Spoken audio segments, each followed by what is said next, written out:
सर्वमंगलमांगल्ये शिवे सर्वार्थसाधिके शरण्ये त्र्यंबके गौरी नारायणी नमोस्तुते।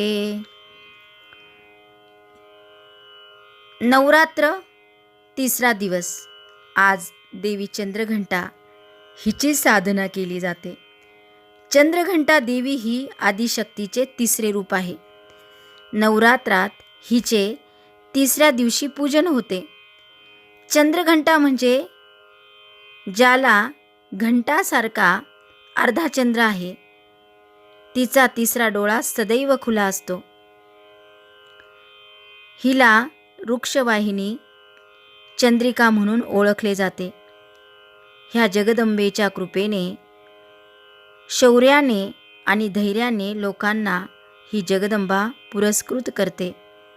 हिच्या कृपेने भक्तांची सर्व पापे, संकटे, शारीरिक कष्ट, मानसिक क्लेश आणि भूतबाधा नाहीशी होतात। तिचा तिसरा डोळा नेहमीच खुला असतो, जो वाईट विरुद्धच्या लढाईसाठी तिची शाश्वत तयारी दर्शवितो। शिवपुराणानुसार चंद्रघंटा ही भगवान शिवाची शक्ती आहे, कारण शिवाचे प्रत्येक पैलू हे शक्तीसह सुसज्जित आहे। म्हणून भगवान महादेव अर्धनारी नटेश्वर म्हणून सुद्धा ओळखले जातात।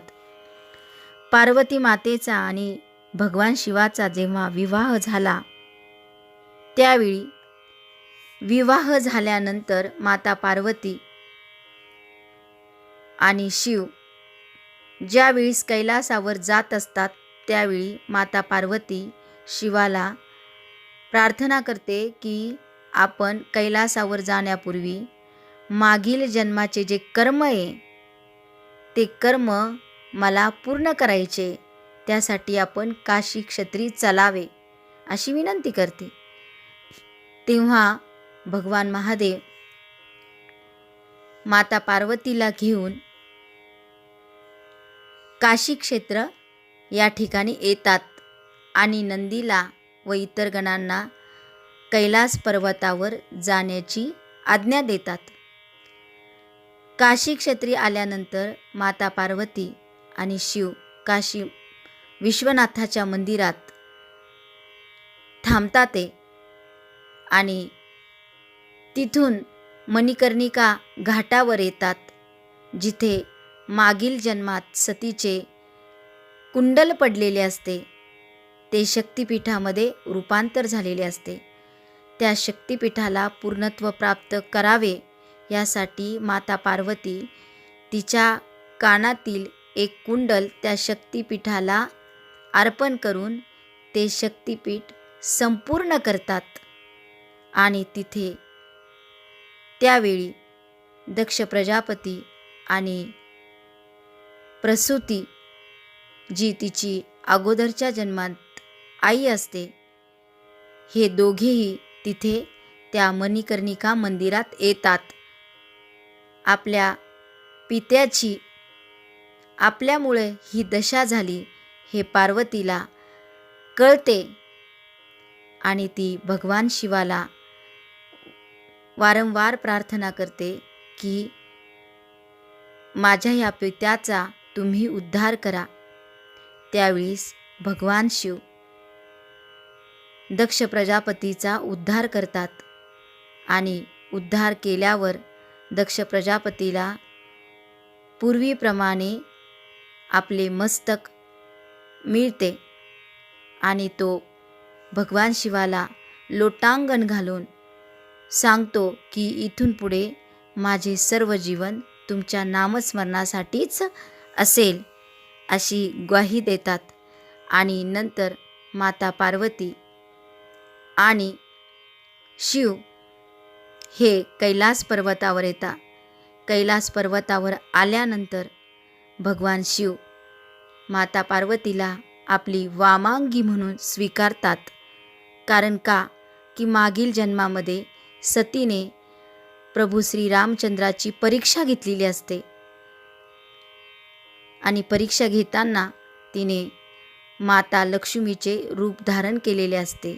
हे भगवान शिवांना आवडत नाही, कारण माता लक्ष्मी ही भगवान शिवासाठी माता असते आणि मातेचे रूप सतीने घेतल्यामुळे याचा त्यांना प्रचंड क्रोध येतो आणि सतीचे वामांगी स्थान ते घेऊन टाकतात आणि तिला जोपर्यंत सती आहे तोपर्यंत तिला वामांगी म्हणून न स्वीकारता तिला आपल्या समोर बसून तिच्याशी ते संवाद साधतात. तो तिचा सती जन्मात घेतलेला अधिकार पार्वती जन्मात शिव तिला देतात आणि शिवाने वामांगी म्हणून माता पार्वतीला स्वीकारल्यानंतर सर्वजण देवदेवता निघून जातात आणि निघून गेल्यानंतर माता पार्वती कैलासावर असलेल्या ज्या वस्तू आहे त्या सगळ्या विस्कळीत असतात. जशी एखादी स्त्री बाहेरून आली की ती काय करते, पटपट घरातल्या ज्या वस्तू आहे ज्या चुकीच्या जागी आहे त्या व्यवस्थित ठेवून आणि नंतर आपल्या कामाला लागते. त्याप्रमाणे माता पार्वती ही कैलासावर आवरासावर करते.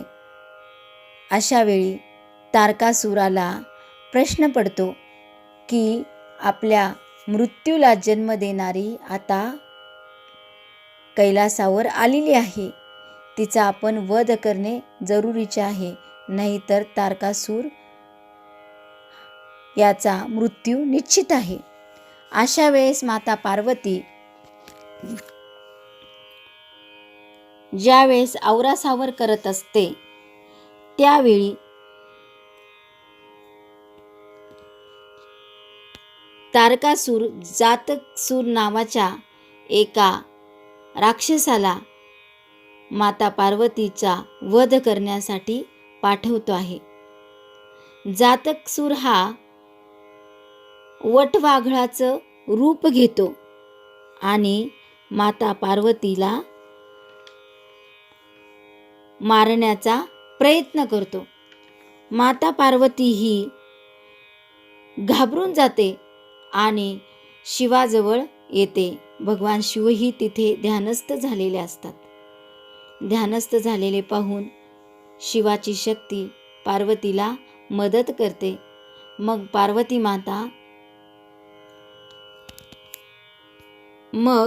पार्वती माता शिवाच्या शक्तीच्या मदतीने जातकासुराशी युद्ध करते. जातकसुराने आपल्या वटवाघूळ पंखांच्या सैन्याने आकाश पूर्ण झाकून टाकतो. एक एक करून सर्व उग्र वटवाघळांनी शिवगणांवर हल्ला करतो. माता पार्वतीने केलेल्या नवीन सजविलेल्या परिसराचा तो नाश करून टाकतो. तेव्हा माता पार्वतीला राग आला आणि ती भयभीत राहिली. तिने नंदीचा शोध घेतला पण नंदी कुठेच दिसत नव्हता. शिवगणही घाबरले. तेही युद्धात पराभूत होत होते. त्यांनी मातेला विनंती केली आणि या युद्धामध्ये आपल्याला विजय मिळवला पाहिजे असं त्यांनी वारंवार विनंती केली.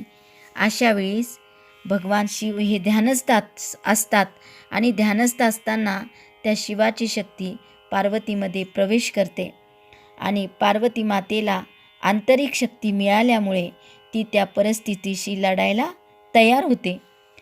तेव्हा पार्वती मातेने जातकसुराला सामना करायचे ठरवले. माता पार्वती अंधारात बाहेर गेली. तिला थोडे दिसत होते. तिने यावर मात करण्यासाठी तिला चांदण्यांची गरज होती. पार्वतीने चंद्रदेवाला प्रार्थना केली. चंद्रदेवांनी रणांगण उजळून टाकले. युद्धप्रसंगी मातेने चंद्रदेवांना आपल्या मस्तकावर बसण्याची विनंती केली. चंद्रदेवांनी ते मान्य केलं. असंख्य वटवाघळांशी लढा देण्यास अमाप लांडग्यांची निर्मिती आकाशात झाली. लांडग्यांनी वटवाघुळावर हल्ला केला. माता पार्वतीने जातकासुराशी युद्ध केले. प्रदीर्घ संघर्षानंतर कळाले की पार्वती मातेला की आकाशातील वटवाघळामुळे सैतान उत्साही आहे, म्हणून तिने रणांगणात एक मोठी घंटा आणून वाजवली. त्यामुळे घंटानादाने जोरात वटवाघळं उडून गेली आणि एका लांडग्याने जातकासुरावर झडप घेतली. जातकासूर जमिनीवर पडल्यावर गुरगुरला. मग त्याच्या डोक्यावर माता पार्वतीने घंटा मारली. त्याचे पंख छाटले. माता पार्वतीचे हे भयानक रूप, एका हातात चाकू, दुसऱ्या हातात घंटा, डोक्यावर चंद्र आणि लांडग्यावर स्वार झालेली. ब्रह्मदेवांनी तिला चंद्रघंटा असे नाव दिले. यावेळी भगवान शिव म्हणाले की ही लढाई तुझी भीती दूर करण्यासाठी नियतीने निर्माण केलेली ही परिस्थिती होती. कोणतीही स्त्री ही पुरुषाशिवाय भित्री किंवा लाचार नाही, म्हणून कोणतीही पूजाविधी सुरुवात करण्यापूर्वी घंटानाद करून घंटापूजन करणे हे आवश्यक आहे. नंतर नित्यपूजाविधी हा प्रारंभ करावा. जे भक्त चंद्रघंटाची आराधना करतात आणि पूजा करतात त्यांना